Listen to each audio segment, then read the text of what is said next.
All right. Three, two, three, two, one. Hey, folks, Dana Ammons here with the Brand Blueprint. And I want to start this week with a question that sounds simple at first, but if you really sit with it, it'll tell you almost everything about where your business actually is. What breaks first when you scale? What breaks first when you scale? Because sometimes, pause. Let's go back and do that again.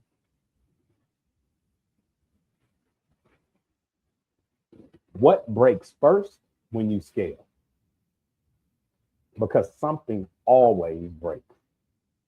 And I think one of the biggest mistakes founders make is that they talk about growth like growth is automatically good news.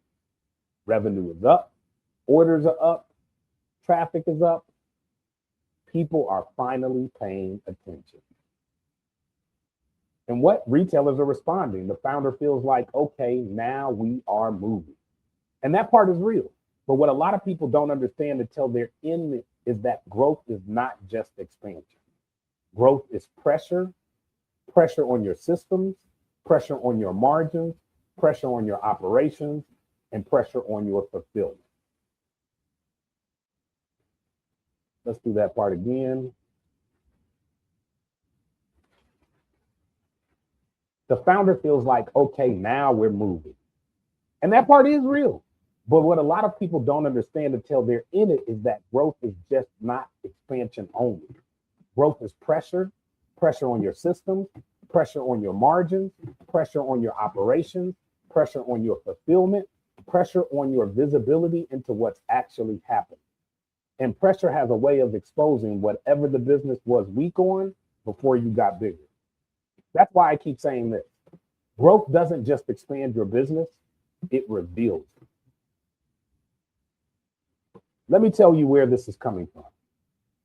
So I had a conversation recently with a founder who on paper looked like he was in a really strong place. Sales were growing.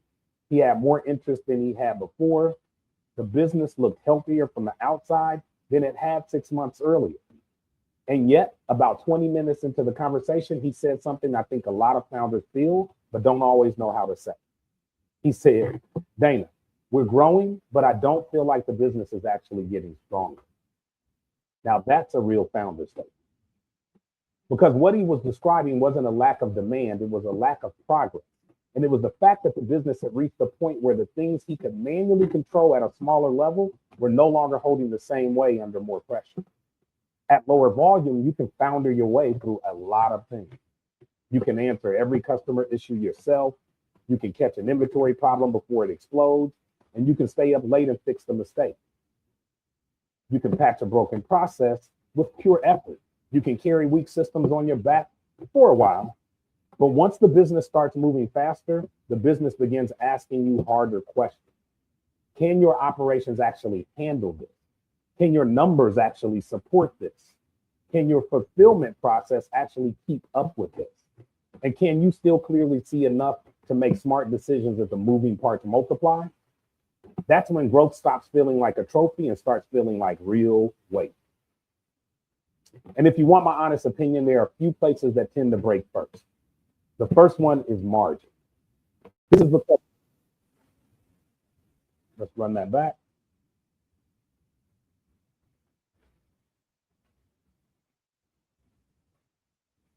The first one is margin.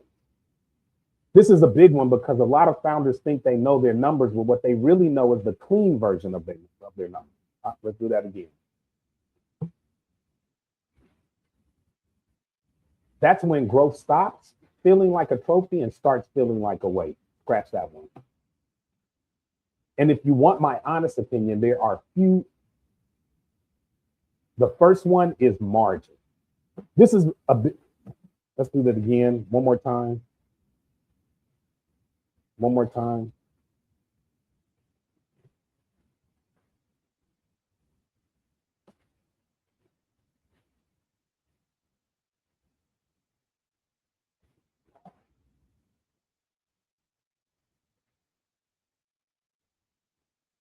Okay. The first one is margin. This is a big one because a lot of founders think they know their numbers, but what they really know is the clean version of their numbers. They know the version before returns, before shipping, before promo spikes, before platform fees, before ad inefficiencies and operational waste, and before, again, they know the before version. And what's the before version of their numbers? Let's do that again.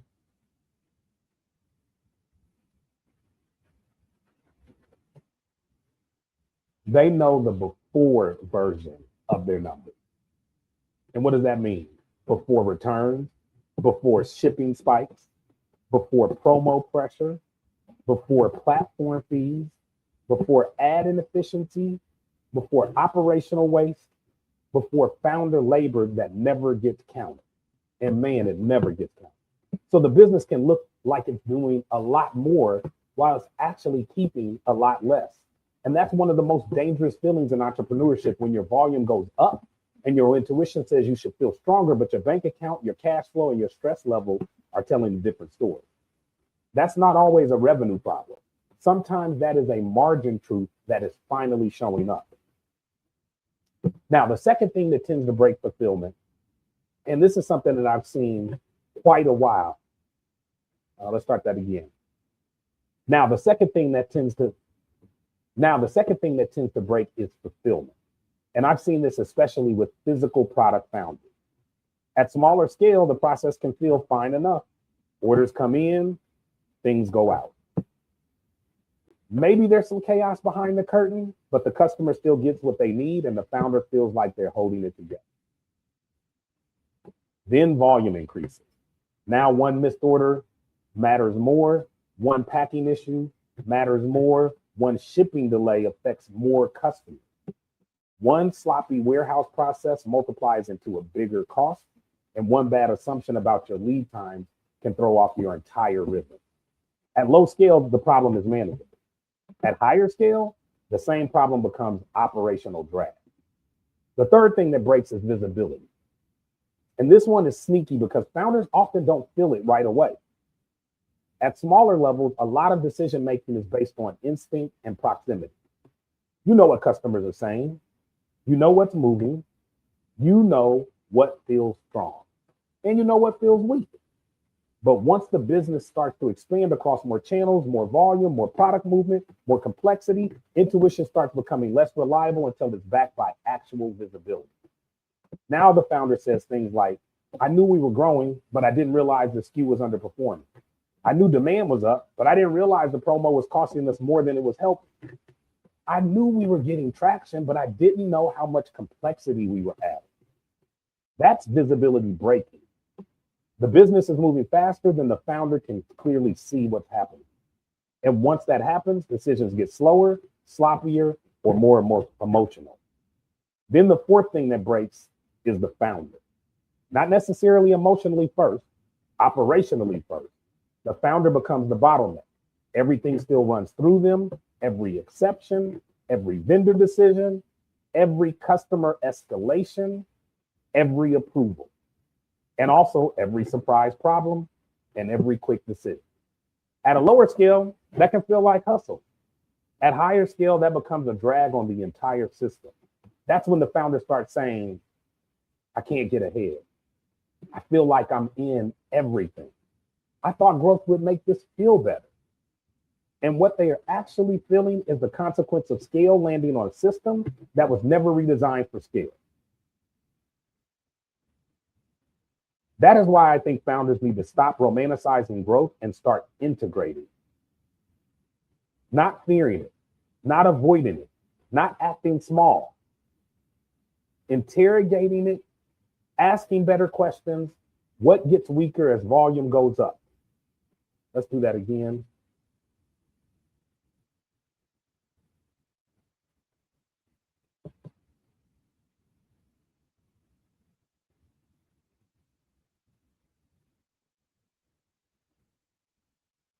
I thought growth would make this feel better. And what they're actually feeling is the consequence of scale landing on a system that was never redesigned for scale. That's why I think founders need to stop romanticizing growth and start interrogating it. You heard me right. Not fearing it, not avoiding it, not acting small, interrogating it. Which starts with asking better questions. What gets weaker as volume goes up? What gets harder to see? What gets more expensive than I expected? What depends too much on me? What looks like good enough now, but would clearly break under more pressure? Because if you ask those questions early, now growth becomes something you can prepare for instead of something you just react to. And that is where the stronger operators separate themselves. The hopeful founder says, we'll figure it out when we get there. The stronger founder says, let's identify the weak spot before it costs us. That's a different level of discipline. And that discipline is what keeps growth from becoming expensive chaos. So if your business is growing right now or you want it to grow, don't just ask, how do I get bigger? Ask, what breaks first when I do? Because that question will tell you a whole lot more about your future than your top line revenue ever will. If you want help pressure testing your business before scaling, or if the business is already growing and you can feel the pressure hitting parts of the operation you haven't fully diagnosed yet, that's the kind of work we do here at the Brand Blueprint. Reach out directly to me at dana@valuegrowthpartners.com, or go to thebrandblueprint.biz where you can find out more information about how to connect with us.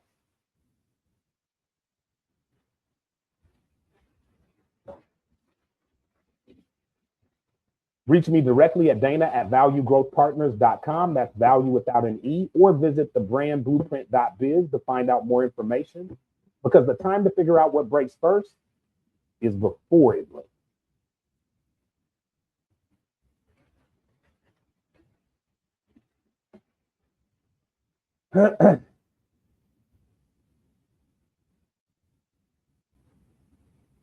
Three, two, one. Hey folks, Dana Ammons here with your Friday funding brief. And I want to start this one off a little differently, because I think a lot of founders still treat funding just like it's a list. What's out there? How much is it? What's the deadline? What can I apply for this week? And listen, those are not bad questions, but they're incomplete. Because the stronger question is, who is behind the funding and what are they actually trying to do? That matters because not all capital is built the same. Some opportunities are really about visibility. Some are about strengthening the business. Some are about building ongoing access. And some are about the mission of the organization itself. And if you don't understand that part, you can end up applying to programs that sound attractive but don't really fit what you're building or how you should be positioning your business. So this week, I want to walk through 3 organizations first. Pause.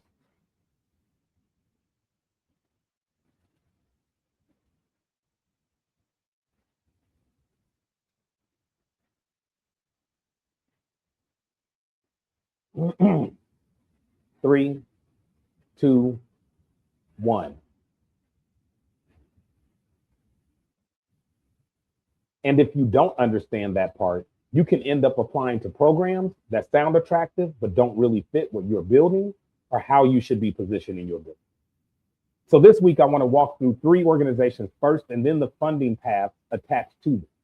Because once you understand the organization, the opportunity starts making a lot more sense.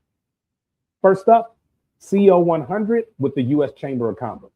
Now, the U.S. Chamber is one of the largest business advocacy organizations in the country. Most founders know the name, but I think that sometimes they misunderstand what that means in practice. This is not a random internet grant. This is not a small nonprofit side initiative. This is a major business organization using recognition as a way to elevate companies it believes are contributing to economic growth, excellence, and leadership.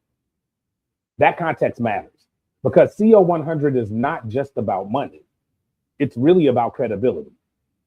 Yes, there is funding attached, but the bigger value is validation, visibility, market positioning, and all of those things outside of recognition. And that matters for a founder who is already doing something real and is now at the stage where visibility and trust can unlock some more doors. This is not I have an idea and I need startup cash. This is closer to we have a business, we have traction, and recognition can now create leverage. That is a very different type of founder opportunity.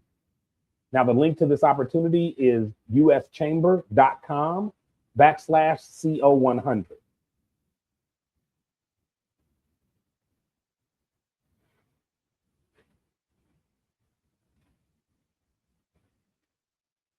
Now, the second opportunity is Comcast Rise. And Comcast Rise is interesting, not because it's just about writing checks.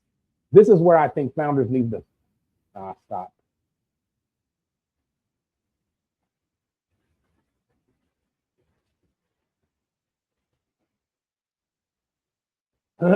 Three, two, one. Now, Comcast Rise is interesting because it's not just about writing checks. This is where I think founders need to slow down and actually read what the organization is trying to do. Comcast, through this program, is essentially saying, how do we help small businesses become stronger, more visible, and more operationally capable? That's why the support is not just about cash. It includes things like marketing, creative support and resources, technology upgrade, infrastructure support. Let's do that list again.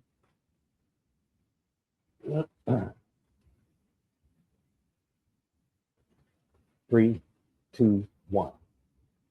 How do we help small businesses become stronger, more visible, and more operationally capable? That's why the support is not just cash. It includes really interesting things like marketing support, creative resources, technology upgrades, and infrastructure support. And honestly, I think that's one of the most valuable kinds of funding for a lot of small businesses, because a weak business can burn straight through a check and still end up in the same place. But stronger systems, better capability, sharper marketing, that compounds. And that is not just money. That is capacity building. So if I'm a founder evaluating Comcast Rise, I'm asking myself, what part of my business gets stronger if I'm selected here? What capability gap does this actually help me close? How does this creative leverage beyond cash? Pause right there.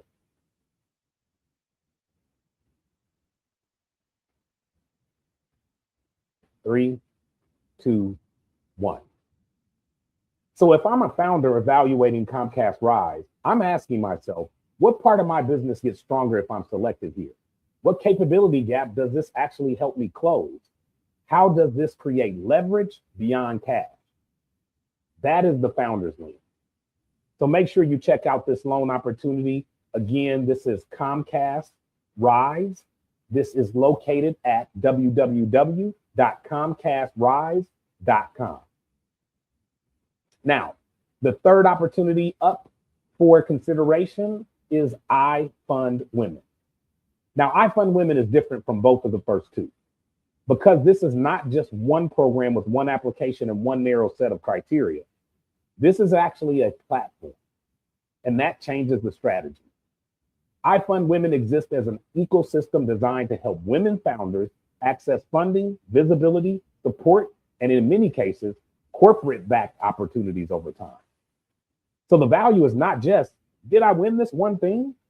The value is, am I positioned inside the right funding ecosystem to keep showing up for the right opportunity? That's powerful. Because some founders are spending all of their energy chasing isolated, one-off grants. And there's a place for that. But there's also something very strategic about getting yourself inside a platform where your business can keep getting matched against relevant opportunities as they open up. That's one less thing to be worried about in terms of a lucky moment and repeat exposure. and repeat access is what you gain with this platform. So if I'm a founder looking at iWomen, I pause. 3, 2, 1. That's less about one lucky moment and more about repeat exposure and repeat access. So if I'm a founder looking at iFund Women, I'm asking, do I have a clear enough story? Is my business positioned well enough to keep surfacing in the right way? And can I use this platform not just as an application, but as a reoccurring visibility channel? That's a different game, folks. Check iFund Women out at www.ifundwomen.com. Now, these are 3 very different funding paths. CO 100 is about recognition and business credibility. Comcast Rise is about capability and strengthening the business. And finally, iFund Women is about ongoing access and ecosystem position. That is the real lesson, folks. Funding is not just about the amount. It's not just about the deadlines. It's not just about what's out there. It's about what the opportunity is actually designed to unlock. And if you understand that, you stop applying generically. You start applying intelligently. The stronger founders I know don't just ask themselves, how much can I get? They ask, what kind of organization is this? What are we rewarding? Let's do that again.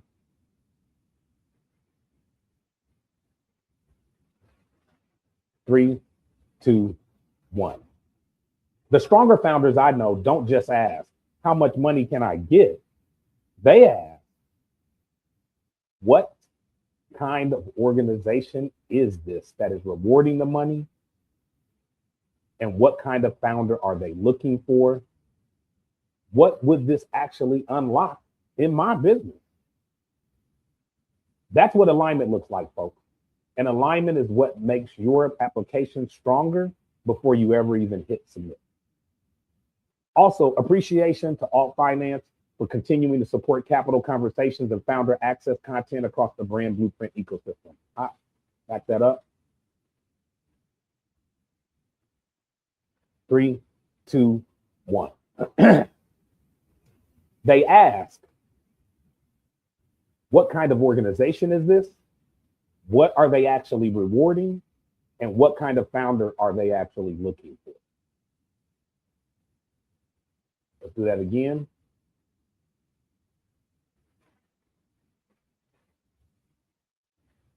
Three, two, one. My stronger founders don't just ask how much money I can get. They are asking the more serious question, which is, what kind of organization is this? What are they actually rewarding? What kind of founder are they looking for? And most importantly, what would this actually unlock in my business? That's what alignment looks like, folks.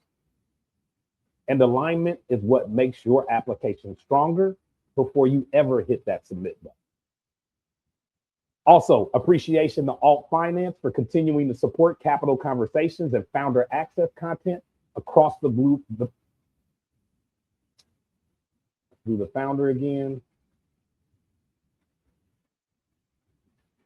3, 2, 1. Also, shout out to Alt Finance for continuing to support capital conversations and founder access content across the Brand Blueprint ecosystem.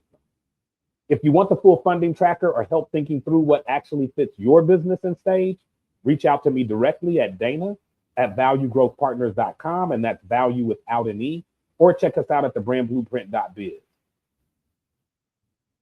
And if you're watching later, here are the links again. CO 100, you can find that information at the uschamber.com/CO-100. Comcast Rise can be found at www.comcastrise.com. And finally, iFund Women can be found at ifundwomen.com.